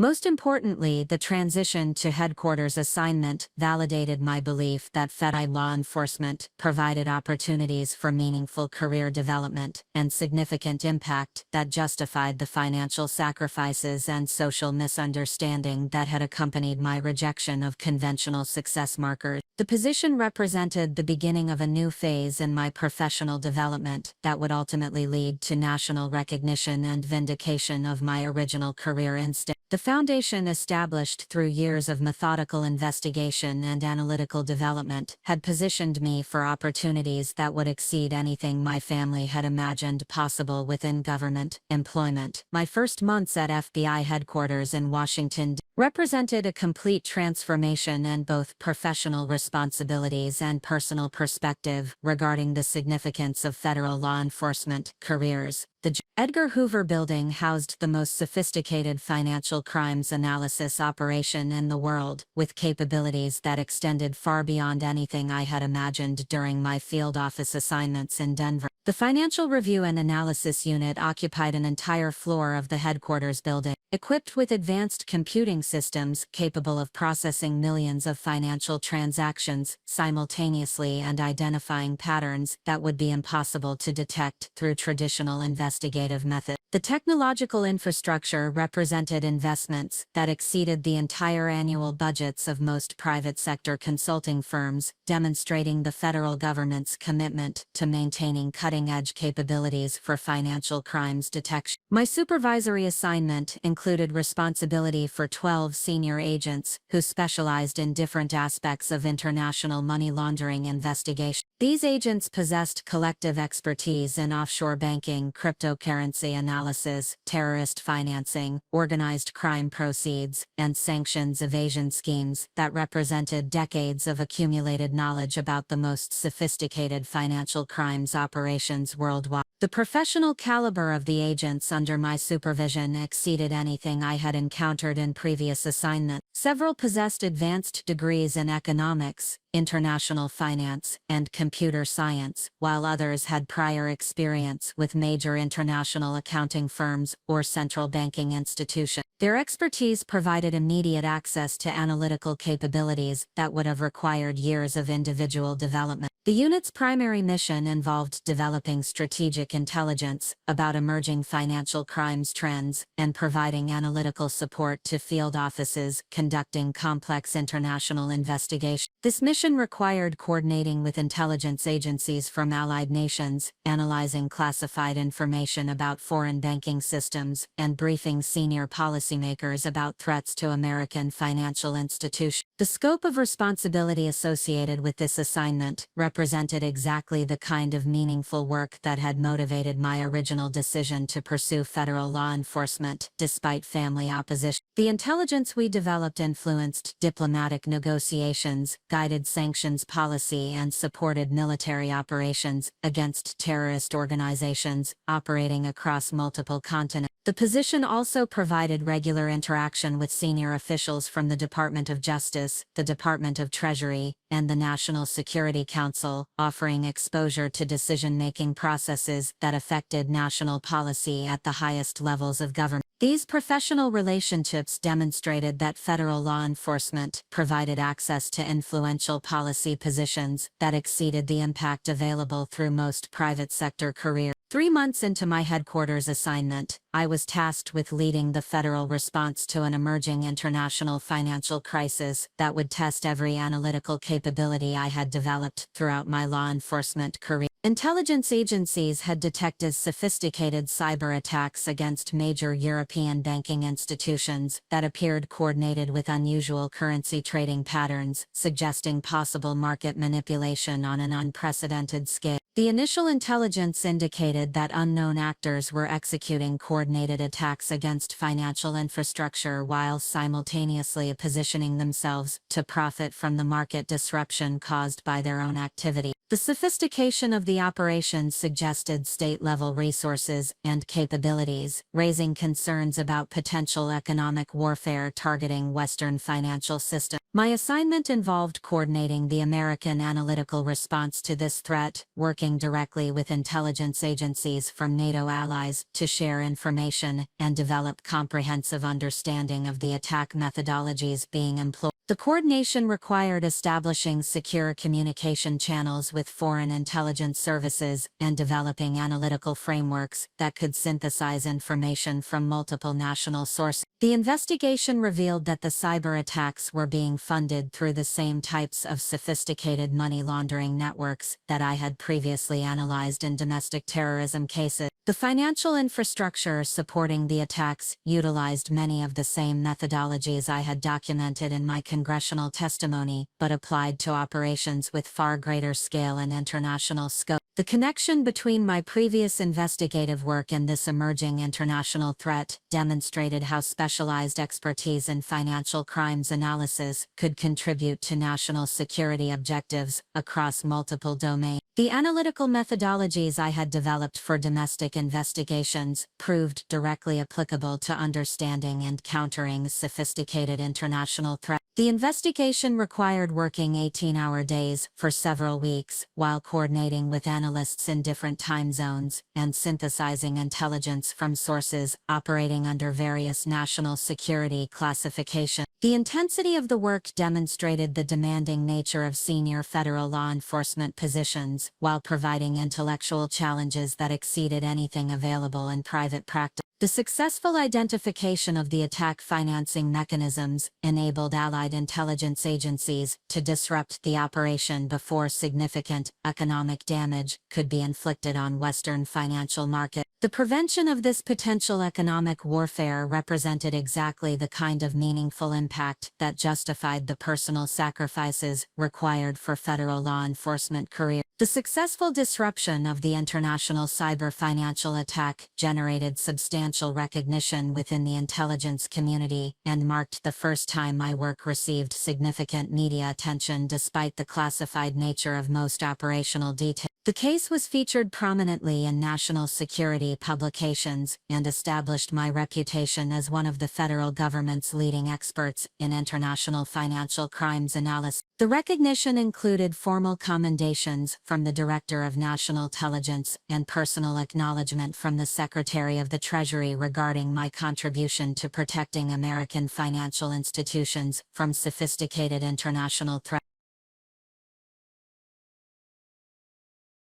These commendations represented the highest level of professional validation available within the national security community. More significantly, the case generated interest from academic institutions and policy research organizations that requested my participation in conferences and symposiums about emerging financial crimes trends. These speaking opportunities provided platforms for sharing analytical methodologies and contributing to professional development within the broader financial crimes prevention community. The media coverage, while necessarily limited by security considerations, provided the first public recognition of my expertise that could be shared with family members without violating classification requirements. Articles in financial publications and national security journals specifically mentioned my role in developing innovative analytical approaches that had proven effective against sophisticated international threats. The combination of official recognition and media attention validated my belief that federal law enforcement provided opportunities for professional development and meaningful impact that exceeded conventional measures of career success. The work was contributing to national security objectives, while establishing my reputation as a subject matter expert in an increasingly important domain of government service. The recognition also provided leverage for advocating improved resources and capabilities for financial crimes investigation,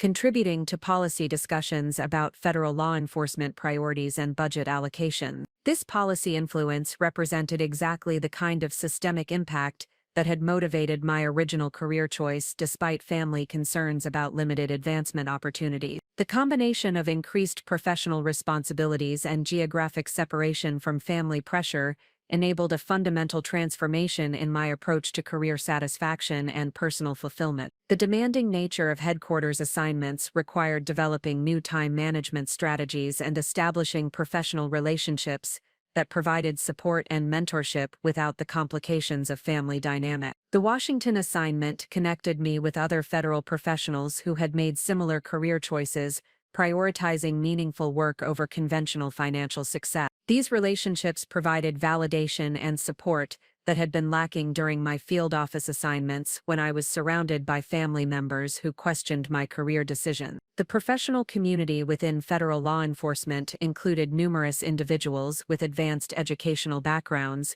who had chosen government service despite lucrative private sector alternatives. Their experiences provided perspective on long-term career satisfaction and demonstrated that meaningful work could provide fulfillment that exceeded financial compensation. The geographic separation also enabled establishing personal relationships without the constant background pressure of family disapproval regarding my career choices. The ability to discuss my work with colleagues who understood its significance provided psychological relief from years of defending career decisions to family members who could not appreciate their value. Most importantly, the headquarters assignment provided daily confirmation that my analytical capabilities were being utilized effectively and contributing to important national security objectives. The intellectual challenges exceeded anything I had encountered in academic settings while providing practical impact that justified the personal sacrifices required for federal law enforcement career. The transformation in personal confidence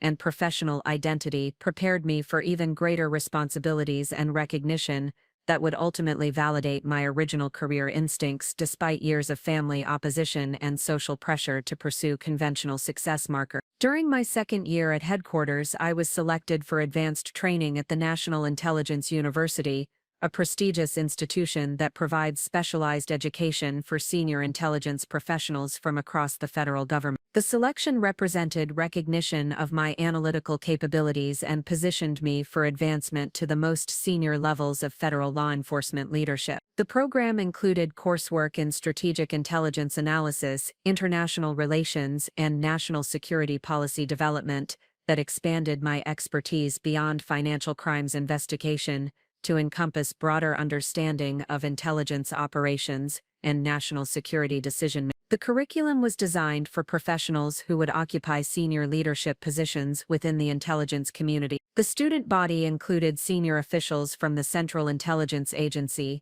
the National Security Agency, the Defense Intelligence Agency, and other specialized intelligence organizations. The professional relationships developed during this training provided access to expertise and perspectives that would inform my analytical work for years to come. The academic requirements included completing a capstone research project that would contribute to policy development within the intelligence community. I chose to analyze emerging trends in international financial crimes that threatened American economic security, building on the expertise I had developed through years of operational experience. The research project required extensive analysis of classified intelligence from multiple agencies and coordination with international partners to gather information about foreign financial crimes operations targeting American interests. The scope of research access demonstrated the level of trust and clearance that my previous work had earned within the intelligence community. The completed research was distributed to senior policymakers throughout the national security establishment and influenced budget decisions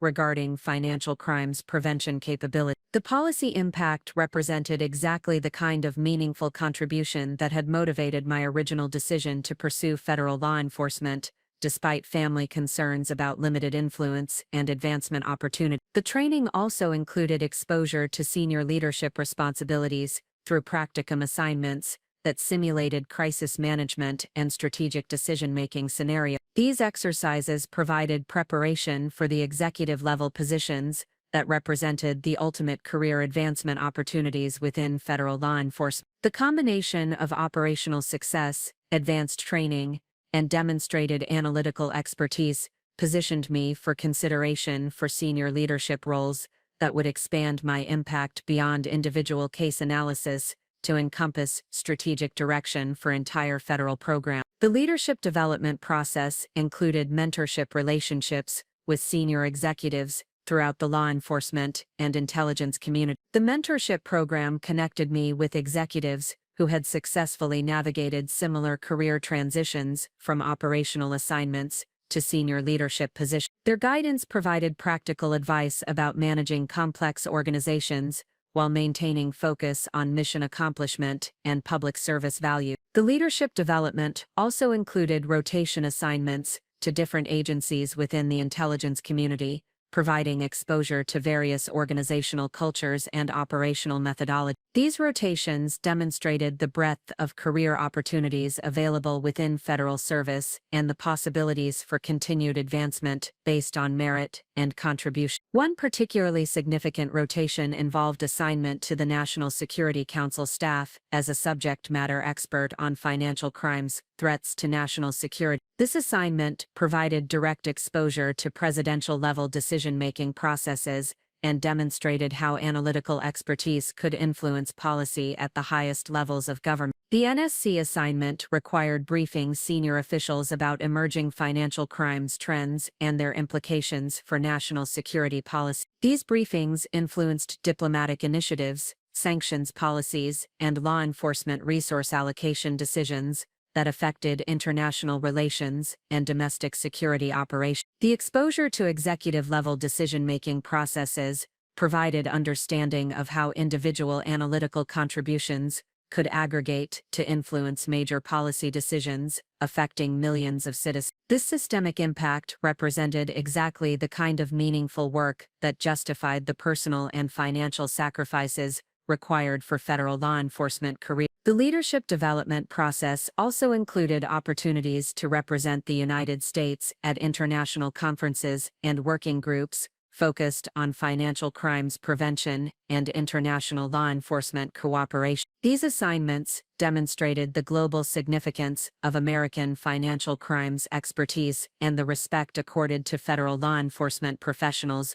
by international partners. The combination of operational experience, advanced training, and leadership development enabled me to articulate a strategic vision for enhancing federal financial crimes prevention capabilities that would guide policy development and resource allocation decisions for years to come. The vision integrated technological innovation, international cooperation, and analytical methodology improvements to address emerging threats more effectively. The strategic planning process required synthesizing insights from years of casework with broader understanding of national security objectives and international cooperation requirements. The resulting recommendations addressed organizational structure, training requirements, technology investments, and partnership development initiatives that would strengthen American capabilities for financial crimes detection and prevention. The vision document was distributed to senior leadership throughout the law enforcement and intelligence communities and influenced budget requests and organizational restructuring initiatives within multiple agencies. The policy influence represented validation that my expertise was contributing to strategic decision-making at the highest levels of federal government. The strategic vision also included recommendations for enhanced coordination between federal agencies and private sector financial institutions to improve detection capabilities while protecting customer privacy and maintaining competitive business operations. These recommendations balanced national security requirements with economic considerations affecting millions of citizens and business. The development and implementation of strategic vision represented exactly the kind of meaningful impact that had motivated my original career choice, despite family opposition and social pressure to pursue conventional success markers. The work was contributing to national policy development while utilizing analytical capabilities in ways that exceeded anything available through private sector employment. Most importantly, the strategic planning process demonstrated that federal law enforcement careers provided opportunities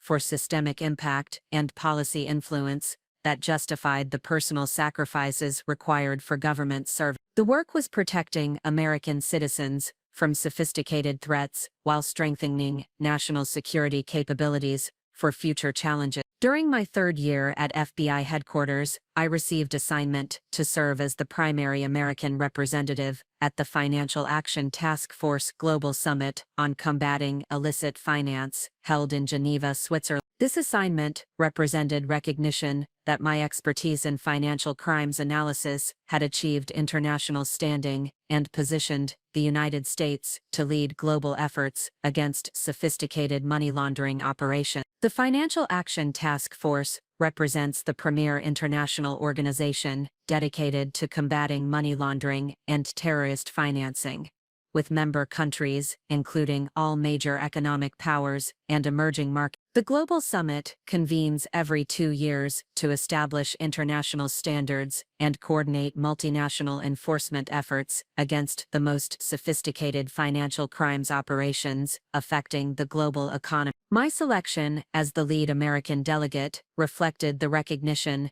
that my analytical methodologies and operational successes had established new standards for financial crimes investigation that warranted international adoption and coordination. The assignment required presenting American approaches to financial crimes detection while coordinating with international partners to develop enhanced global capabilities. The preparation for this assignment required extensive coordination with senior officials from the Department of Treasury, and the National Security Council to ensure that my presentations aligned with broader American foreign policy objectives while accurately representing operational capabilities and limitations. The coordination process provided exposure to the highest levels of international policy development. The summit included participants from 47 countries, representing intelligence agencies, law enforcement organizations, regulatory authorities, and diplomatic missions responsible for combating international financial crime. The professional caliber of attendees demonstrated the global significance of financial crimes prevention and the respect accorded to recognized experts in this domain. The American presentation focused on innovative analytical techniques that had proven effective against sophisticated money laundering networks, including the methodologies I had developed for tracking cryptocurrency transactions and identifying connections between seemingly unrelated financial crimes operations.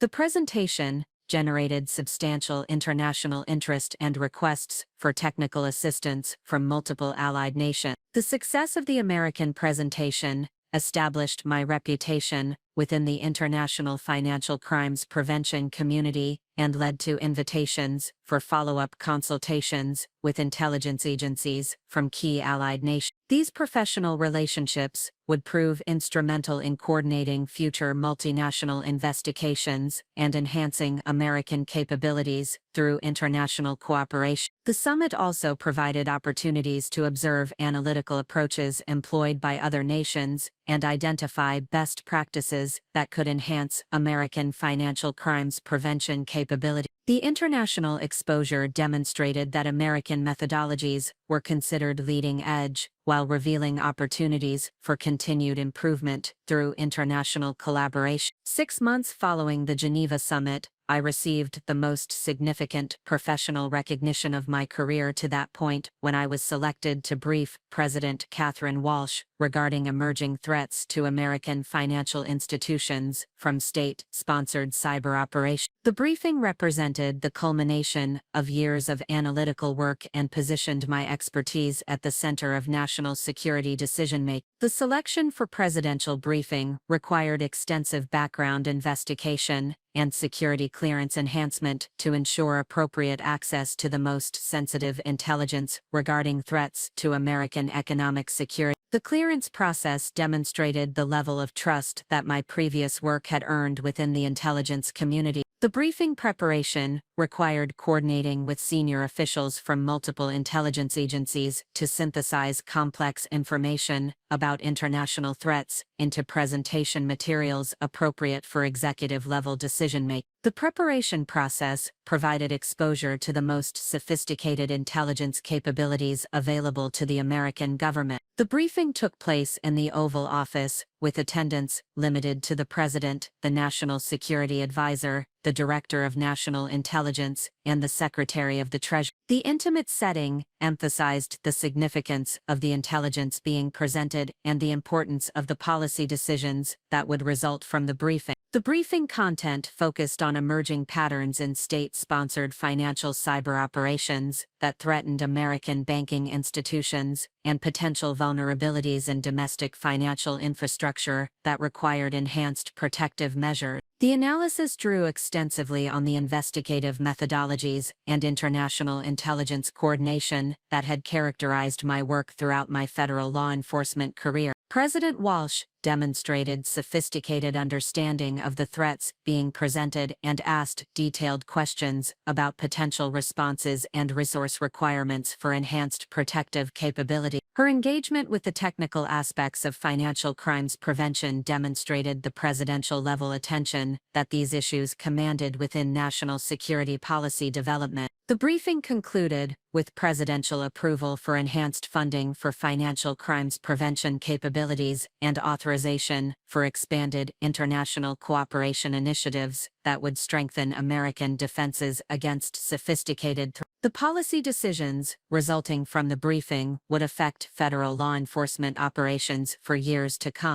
The recognition implicit in selection for presidential briefing represented validation that exceeded anything my family had imagined possible when they criticized my decision to pursue federal law enforcement rather than private practice. The briefing demonstrated that government service could provide access to the highest levels of national influence and policy development. The international recognition and presidential briefing occurred during a period when my family continued to express concerns about my career trajectory, unaware of the professional recognition and policy influence that my work was generating within the national security community. The classification requirements that protected operational details meant that these achievements remained invisible to family members who continued to measure career success through conventional markers. However, the international assignments and enhanced security clearances began generating attention that could not be entirely concealed from family observation. The frequent travel,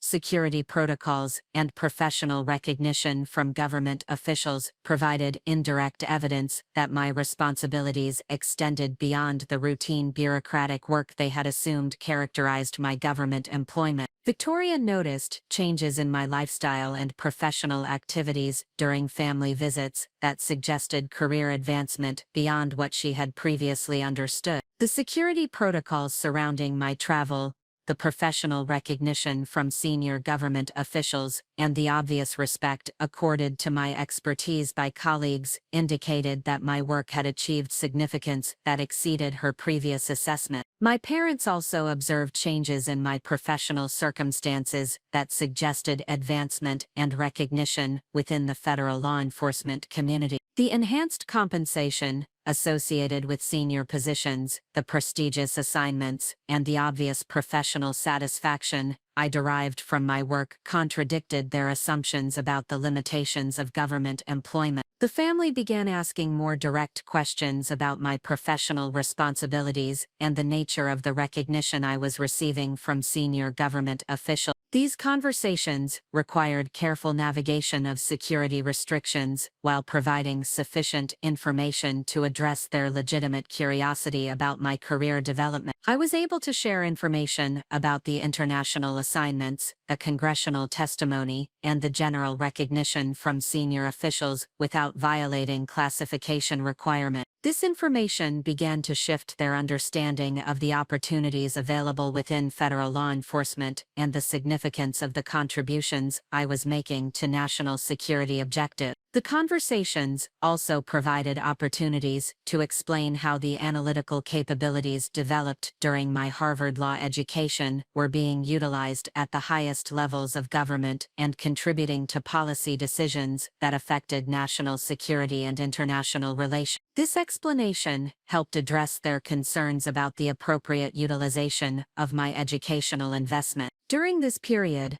my expertise in international financial crimes analysis began receiving recognition in mainstream media outlets that could not be concealed from family observation despite security restrictions on discussing operational detail. The recognition reflected the growing public awareness of financial crimes threats and the importance of specialized government capabilities for addressing these challenges. The media coverage included interviews with major financial publications about emerging trends in international money laundering and the analytical techniques required for effective detection and prevention. These interviews positioned me as a recognized expert whose insights were sought by journalists covering national security and economic policy issues. The media recognition also included participation in academic conferences and policy symposiums that were covered by news organizations focused on government and national security topics. These appearances provided platforms for discussing general principles of financial crimes prevention without revealing classified operational information. The combination of media recognition and academic engagement demonstrated that my expertise was contributing to public understanding of financial crimes threats while influencing policy discussions beyond the immediate scope of government operation. This broader influence represented exactly the kind of meaningful impact that had motivated my original career choice. The media coverage provided my family with the first concrete evidence that my work was receiving recognition from authoritative sources outside the government community. The interviews and conference participation demonstrated that my expertise was considered valuable by independent observers who evaluated my contributions based on merit rather than government hierarchy. The recognition also included acknowledgement from academic institutions and professional organizations that my analytical methodologies represented innovative approaches to financial crimes investigation that warranted study and potential adoption by other practitioners. This professional validation demonstrated the intellectual rigor and practical effectiveness of my work. The growing recognition of my expertise led to an invitation from Georgetown University Law School to serve as an adjunct faculty member teaching a seminar on international financial crimes investigation. The academic appointment represented recognition that my practical experience had generated insights worthy of inclusion in advanced legal education curricula. The seminar curriculum covered advanced analytical techniques for financial crimes investigation, international cooperation, mechanisms for cross-border enforcement, and policy considerations affecting the balance between security requirements and economic freedom. The course content reflected the expertise I had developed through years of operational experience and policy development work. The student body included advanced law students planning careers in federal law enforcement, private practice attorneys seeking specialized expertise in financial crimes compliance, and international students preparing for careers in their home country's law enforcement and regulatory agencies. The diverse backgrounds provided opportunities for sharing perspectives on financial crimes prevention across different legal systems and cultural contexts. The teaching responsibility required developing pedagogical skills and academic materials that translated practical experience into educational content appropriate for advanced legal education. The academic preparation process provided opportunities for reflection on the intellectual foundations underlying my analytical methodologies and their broader application. The academic appointment also provided opportunities for collaboration with other faculty members conducting research on related topics, including international law, economic policy, and national security studies. These collaborative relations enhanced my understanding of the broader policy context surrounding financial crimes prevention and expanded my network of professional relations. The Georgetown appointment generated additional recognition within the academic community and led to invitations for guest lectures at other prestigious institutions, including Harvard Law School, Stanford Law School, and the University of Chicago Law School. These speaking opportunities provided platforms for sharing insights with future leaders in law and policy. The academic recognition represented validation that my practical experience had generated intellectual insights that contributed to advanced understanding of financial crimes prevention beyond the immediate operational context. The teaching and research opportunities demonstrated that government service could provide expertise that enriched academic understanding and policy development. The combination of operational success, international recognition, and academic credentials generated opportunities for consulting work with international organizations and allied governments seeking to enhance their financial crimes prevention capability. These opportunities provided additional validation of my expertise while contributing to global security objectives. The consulting assignments included work with the United Nations Office on Drugs and Crime to develop training materials for law enforcement agencies in developing countries that lacked sophisticated financial crimes investigation capability. The UN assignment required adapting American methodologies for implementation in different legal systems and resource environments.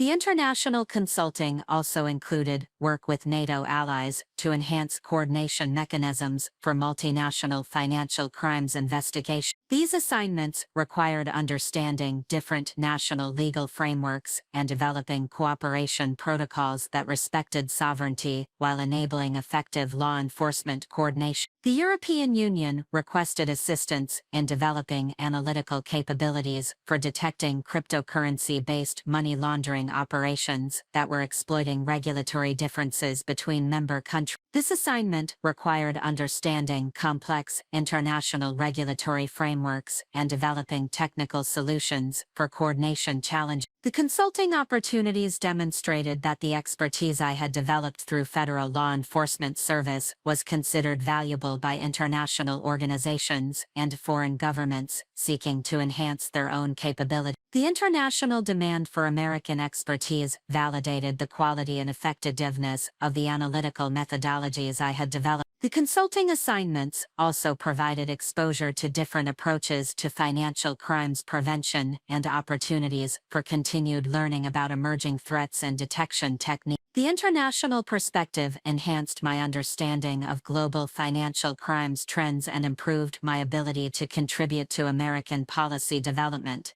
The financial compensation associated with international consulting opportunities substantially exceeded my government salary and demonstrated that the specialized expertise developed through federal service created valuable capabilities that were recognized and rewarded by international organizations. The consulting income addressed family concerns about the financial limitations of government employment. The recognition of my expertise in international financial crimes analysis led to assignment as the lead analyst for developing the FBI's 5-year strategic plan for combating emerging financial crimes threats. This assignment represented responsibility for shaping federal law enforcement priorities and resource allocation decisions that would affect national security capabilities for years to come. The strategic planning process required analyzing global trends in financial crimes, assessing current federal capabilities, identifying resource requirements for addressing emerging threats, and developing implementation timelines for enhanced capability. The planning responsibility represented the highest level of policy influence available within federal law enforcement operations. The strategic plan development required extensive coordination with intelligence agencies, regulatory authorities, and international partners to ensure that FBI priorities aligned with broader national security objectives while addressing specific law enforcement requirements. The coordination process provided exposure to strategic decision-making at the highest levels of government.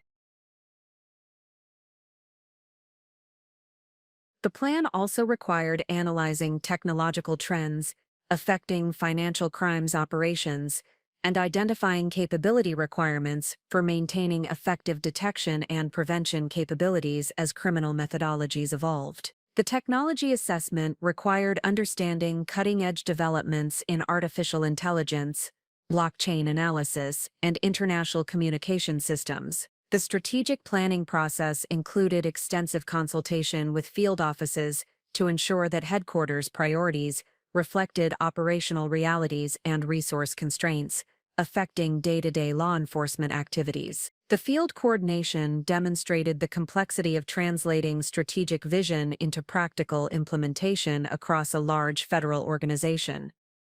The completed strategic plan was briefed to the FBI director, the Attorney General, and senior officials throughout the national security community, providing direct input into budget decisions and organizational priorities that would shape federal law enforcement capabilities for the foreseeable future.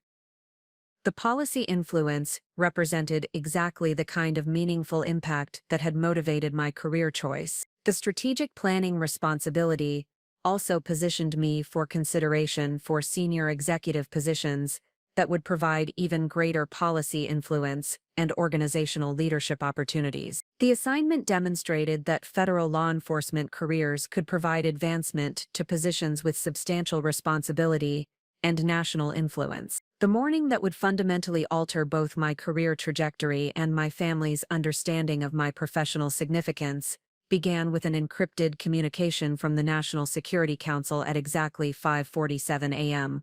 on a Tuesday in September. The message carried a priority classification that I had never encountered during my previous assignments, indicating that a financial crimes threat had emerged with implications serious enough to warrant immediate attention from the highest levels of national security leadership. The crisis involved the detection of coordinated attacks against the Federal Reserve's electronic payment systems, executed through sophisticated manipulation of international wire transfer protocols that threatened the stability of American banking infrastructure. The attacks represented a level of technical sophistication and strategic coordination that suggested state-sponsored activities designed to undermine confidence in American financial institutions. Intelligence agencies had identified unusual patterns in international currency markets that coincided with attempts to penetrate secure banking networks, indicating that unknown actors were positioning themselves to profit from economic disruption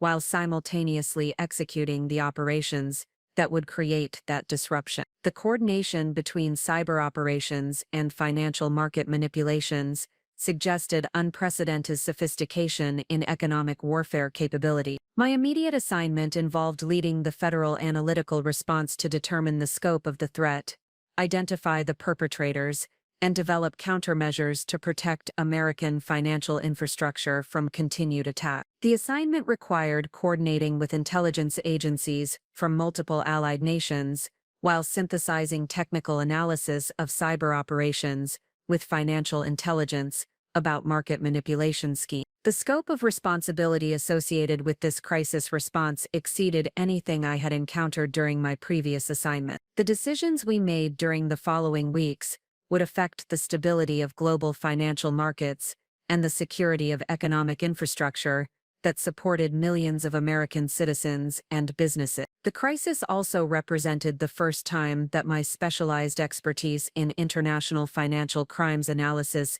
became directly relevant to preventing an attack that could have caused widespread economic damage, comparable to major terrorist incidents. The analytical methodologies I had developed through years of routine casework were suddenly essential to protecting national economic security. The first 72 hours of the crisis response required working continuously with minimal rest, while coordinating analytical efforts across 17 different federal agencies and intelligence services from 12 allied nations. The intensity of the coordination demanded every analytical skill I had developed throughout my career while operating under time pressure that left no margin for error. The technical analysis revealed that the attacks were being funded through the same types of sophisticated money laundering networks that I had previously tracked in domestic terrorism cases, but adapted for operations with international scope and coordination requirements that exceeded anything previously documented. The financial infrastructure supporting the attacks utilized cutting-edge cryptocurrency technologies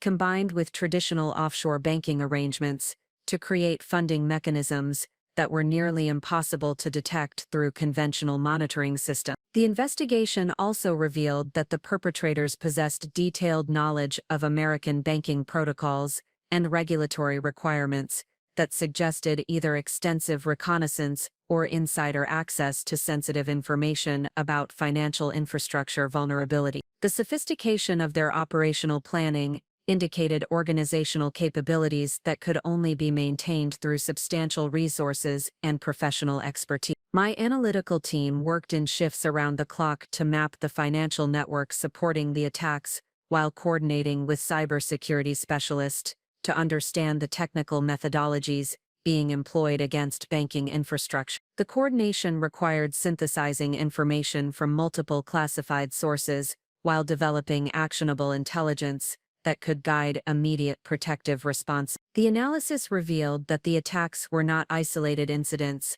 but represented components of a comprehensive campaign designed to test American financial defenses while gathering intelligence about response capabilities and infrastructure vulnerability. The pattern suggested that the initial attacks were preparatory activities for larger operations that could cause substantial economic damage if not prevented. The intelligence we developed during these critical first days enabled federal agencies to implement protective measures that prevent the attacks from achieving their intended objectives, while gathering evidence about the perpetrators that would support subsequent law enforcement and diplomatic response. The successful defense of American financial infrastructure represented exactly the kind of meaningful impact that had motivated my original career choice. The crisis response also demonstrated that the specialized expertise I had developed through years of methodical casework had positioned me to contribute to national security objectives that exceeded anything my family had imagined possible when they criticized my decision to pursue federal law enforcement